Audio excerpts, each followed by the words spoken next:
যে শৈলকুপা রাস্তাঘাট যেখানে যে উন্নয়ন হচ্ছে সেখানে আমরা অতন্দ্র প্রহরীর মতো জেগে আছি। আমি অ্যাটর্নি জেনারেলের দায়িত্ব নেওয়ার পরে 5ই আগস্টের পরে শৈলকুপাতে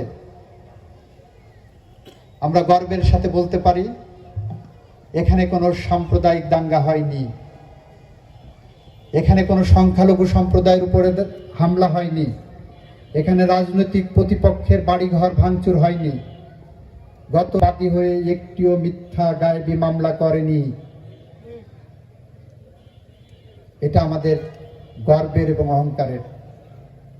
আমরা বিশ্বাস করি শৈলকুপা আমার, শৈলকুপা হিন্দুর, শৈলকুপা মুসলিমের, শৈলকুপা নারীর, শৈলকুপা পুরুষের, শৈলকুপার সকল রাজনৈতিক দলের কর্মীদের।